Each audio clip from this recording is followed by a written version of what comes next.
Hello, my name is Brian McDonnell, and I'm going to be going through power and ventilation in relation to our selected house. First, ventilation. I decided to put a mechanical ventilation heat recovery unit in the attic, and from there is a duct that connects it to an 8-port insulated plenum. The plenum is insulated to retain as much heat as possible within the unit and the system. Uh, Connected to that port is another duct that connects to a 90-degree connector that allows the air to pass down, change angles down towards the direction of all the rooms. The duct then continues and goes all the way along the through the walls and down into each room via air vents. There is extraction vents in the ensuite, the 2 bathrooms, and one at the kitchen at the cooker hood for extraction. Supply vents are in each bedroom and in the hallways, and then downstairs in the kitchen, lounge, sitting room, play office, and the hallway. These air vents supply the warm, fresh air from the mechanical ventilation heat recovery unit and allow it to heat the room with fresh air. There is dust covers on each connected to the duct at each outlet to make sure that no dust gets back up into the system or clogs it or cause any damage. Next is power. There's light switches located all around the building and the first floor and the ground floor, located on the shown on the drawings. There is a front door bell with a bell sounder located in the hallway, and the bell is at the front door. There are pendant lights hanging down in each room and in the hallways, and there's cables connecting all these sockets and pendant lights to the distribution board, which is located at the in the utility room, where there is also a miniature circuit breaker for safety.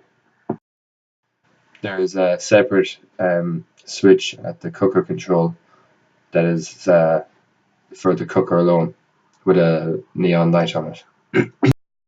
That is all from power and ventilation. I'll pass you on to Aaron Carty now.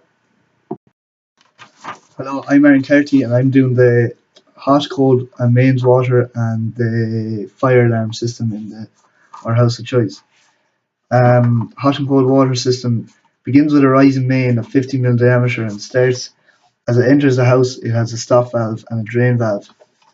It rises up then to the cold water cistern in the house.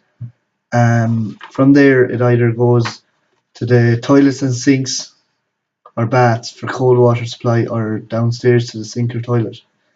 Or I could either go to the hot water cylinder, where it then gets heated by the boiler or the immersion to be dispersed around the house for warm water use. From the cylinder it goes to the sink and bath, and downstairs for the kitchen sink and the sink in the downstairs toilet.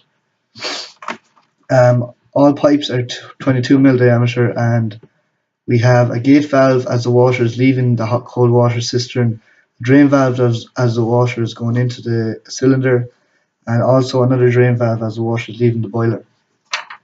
And as we laid it out in our house, the cold water cistern is in the attic, placed thereabouts above the cold water or the warm water cylinder.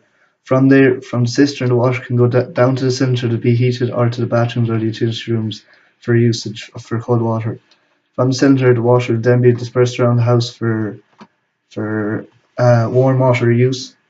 And the boiler will be placed also in the utility. For the fire alarm systems, we've placed 2 smoke alarms and 1 heat detector downstairs. First smoke alarm is in the kitchen area, and there's also a heat detector in the kitchen dining area for extra safety, because the cooker etc. is in the kitchen, where it'll be more prone to fires. There's also another smoke alarm in the hallway to also to keep the downstairs house safe. Upstairs, I placed a smoke detector in the landing area for the upstairs places. It would be the most safest place to put it to get all places covered for smoke. They're all connected with fire tough cable then throughout the house and connected to the control panel. No, thank you. How you getting on? My name is Liam McCarthy, and I done heating and security systems.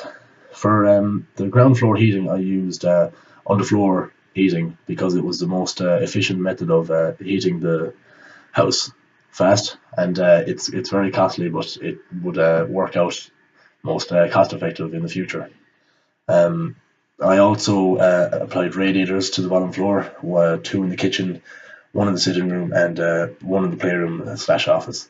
The radiators are heated by a boiler that's also on the ground floor. It's situated at the back of the kitchen in the corner, and this would supply upstairs and downstairs with the heating. That is.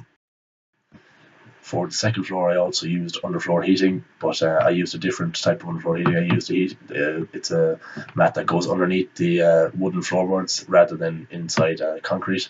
It's more costly, but it's a lot more effective on underneath wood, and heats the rooms a lot more and a lot more effectively. Radiators were also applied to upstairs with one in each room, and a towel radiator dryer in each bathroom, the ensuite and the normal bathroom.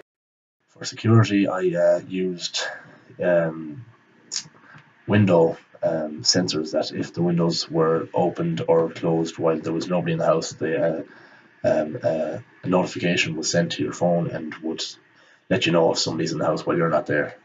And if you are there, all you have to do is just click a button to let them know that you're in the house and that there's no need to send anything to you. I also used motion sensors in rooms so that if somebody did get in and they got through the window sensor, they'd be caught by the motion sensor in each room, and there's a motion sensor in each room, in each hallway, the kitchens and etc. But there'd be no getting past it then, and they'd be stuck. Thank you very much.